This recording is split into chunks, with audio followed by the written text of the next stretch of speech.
Kim Chiu, 19 taon sa showbiz, ano na ang mga na-achieve niya? Kim Pao Seria, kinasasabi ka na, tinuhog na natin yan. Tuhog Ang dami na sa, lang. Okay, alam mo, sa dami 19 ng mga, years, no? sa dami ng mga na-achieve ni Kim, diba? From TV series, commercial, hosting, at awards, parang ang hirap ng bilangin. In terms of achievement talaga, parang fulfilled na siya. But of course, marami pa siyang gustong gawin. Tsaka sa pamilya, diba? Producer na lang siguro. Naibigay niya na lahat ng mga dapat niyang ibigay para sa pamilya, Yes. nakapagpuntan na siya ng mga Kita mo naman. properties at marami na rin pera at may negosyo.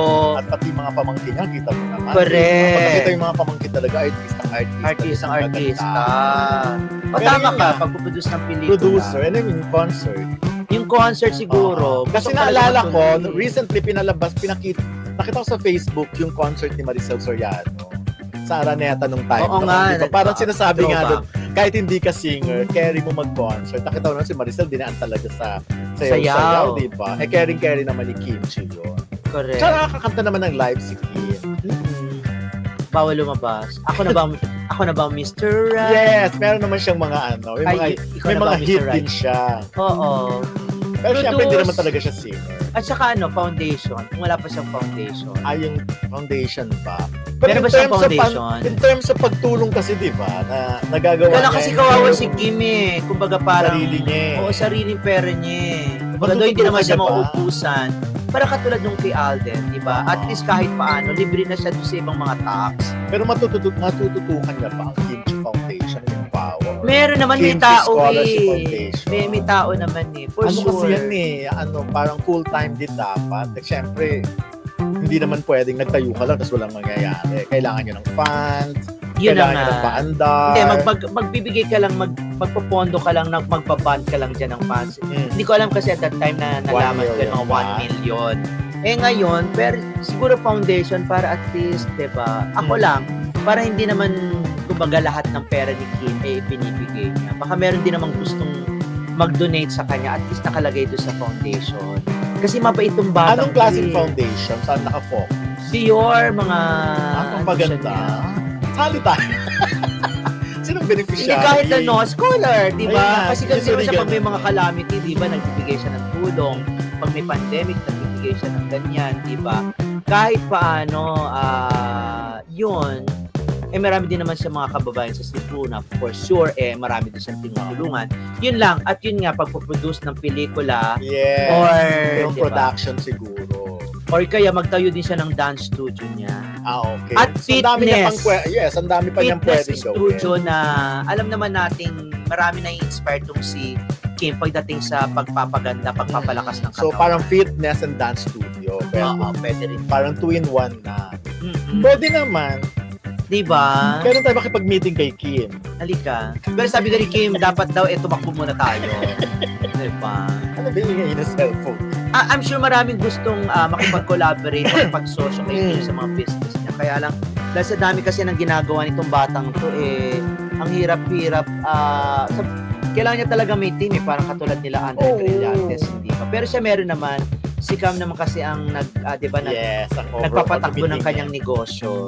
Pero syempre, pag nagdagdag pa siya ng panibagong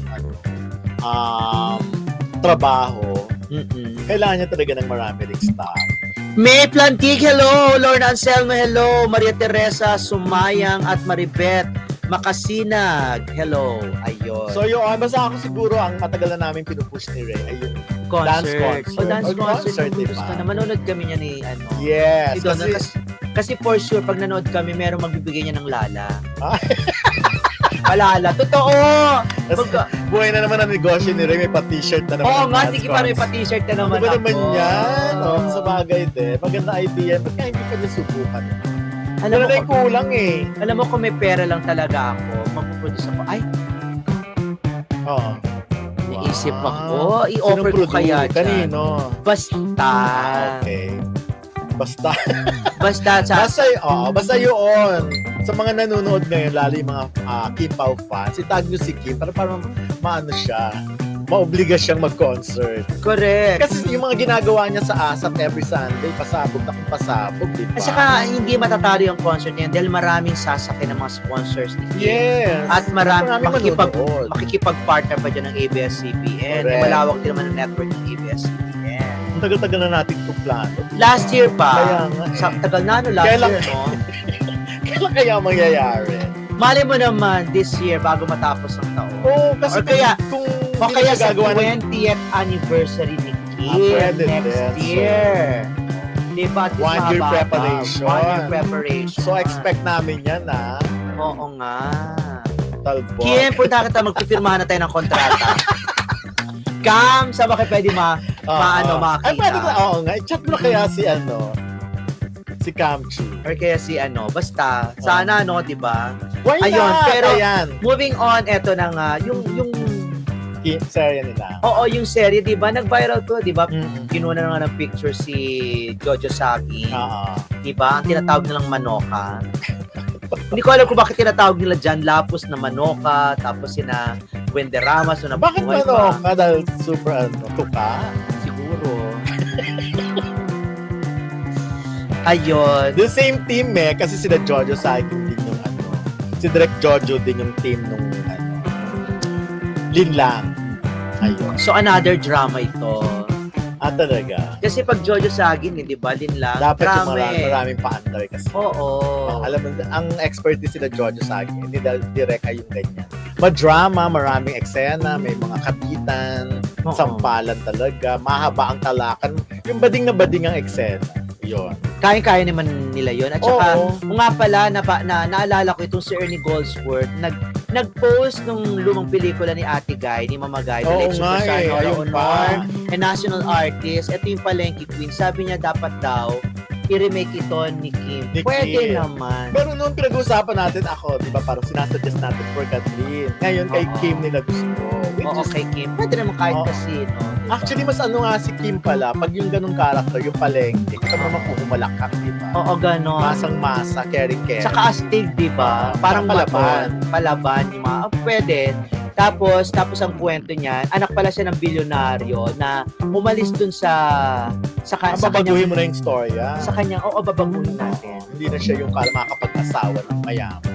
Hindi, makakapag-asawa siya ng mahirap, pero mayaman din pala. Napara pala sila ng nang it turned out na sila pala yung pinagmamatch nung dalawang tate. Kaya lang ayaw ng pakialaman. Kaya pareho silang tapos jeepney driver naman itong si Wala na, nasabi mo na yung kwento eh. O, gano'n sana, di ba? Kasi- Maganda yun. Kasi yung palengke queen, di ba yan? Mahirap siya, talaga tindera siya sa palengke, tapos nagpanggap lang na mahirap si Pero hindi naman siya. Sa iba yun na lang yung kwento. Pero yun ang title. Gagawin natin parang 80s yung 80s yung setting na yung kontrabida, yun yung nakakagusto kay, mahabol kay Paolo, tapos yung nagpapahirap kay Kim. Di ba? Hindi katulad, yung pumupunta ng palengke, tapos minamaliit si Kim. Yung hindi na parang si Celia napapabuan. Rodriguez. Yeah.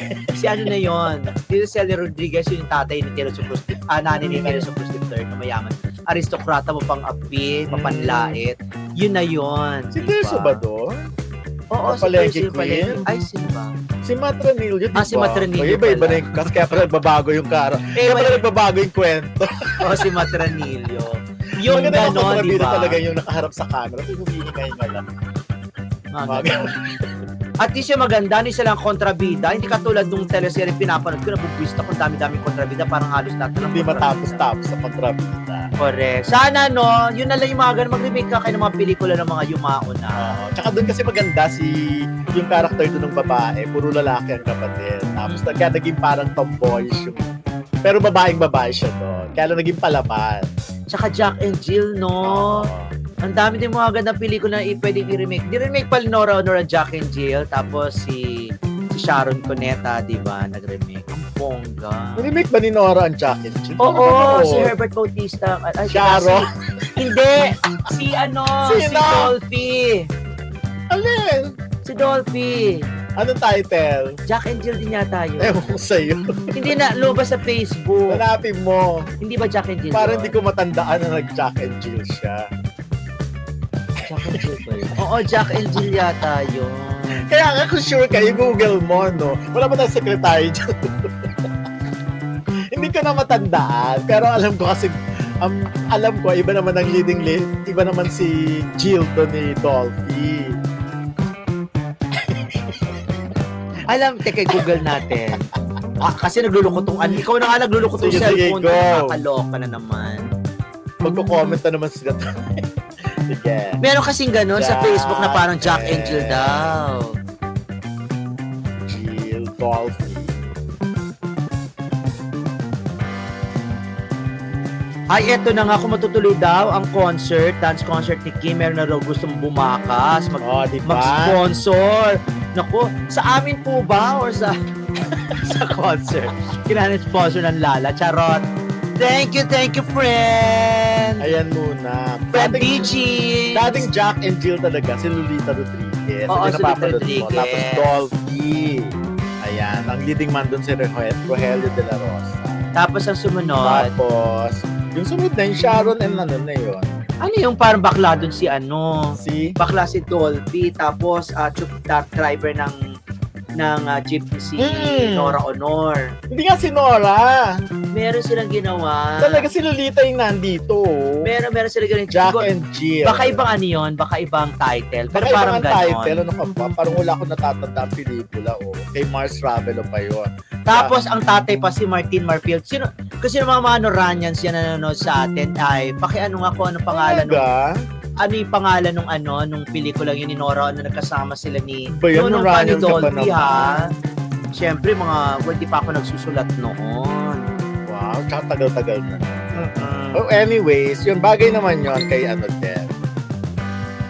Yun na nga, Kim Chiu pa rin. Oo. Bilang bahagi ng selebrasyon ng ika-19 na anibersaryo ni Kim Chiu sa industriya ng showbiz, ang Kim Pao International Fandom ay naglunsad ng isang espesyal na online contest bilang pasasalamat sa kanilang idolo at sa kanilang tambalan ni Paolo Avellino. Ang Kim Pao tandem ni na Kim Chiu at Paolo Avellino ay patuloy na kinikilala at minamahal ng kanilang mga tagahanga.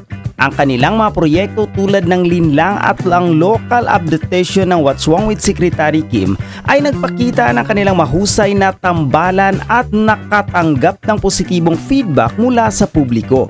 Ang Kim Pao International Fandom ay kilala sa kanilang aktibong suporta sa kanilang mga idolo. Mula sa mga fan project tulad ng Cap Slave events sa mga coffee shop hanggang sa black screenings ng kanilang mga pelikula ay ipinakita ng mga tagahanga ang kanilang dedikasyon at pagmamahal. Sa isang press conference para sa kanilang pelikulang My Love Will Make You Disappear, inamin nila Kim at Paolo na mas malapit na sila ngayon kaysa dati. Ayon kay Paolo, hindi niya akalain na makakatrabaho niya si Kim pagkatapos ng 18 taon sa industriya at sabay pa silang nagsimula.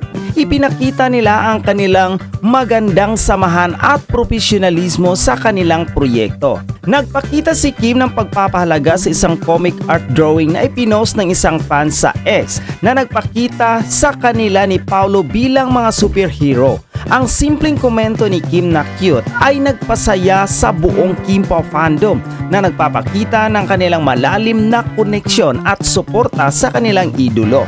Isang larawan ni Kim at Paolo na magkasamang nagbibisikleta ang kumalat online na nagbigay ng bagong sigla sa mga usap-usapan tungkol sa kanilang relasyon. Ang mga ganitong sandali ay nagpapakita ng kanilang pagiging komportable at masaya sa isa't isa na lalong nagpapalakas ng suporta mula sa kanilang mga tagahanga. Si Kim Chiu ay pinarangalan bilang Most Outstanding Asian Star sa Seoul International Drama Award 2024. Ang kanyang tagumpay ay ikinagalak ni Paolo na agad nagbigay ng pagbati sa pamamagitan ng isang simpleng komento sa kanyang post. Ang simpleng pagkilos na ito ay nagpatibay sa kanilang magandang samahan at nagbigay saya sa kanilang mga tagahanga.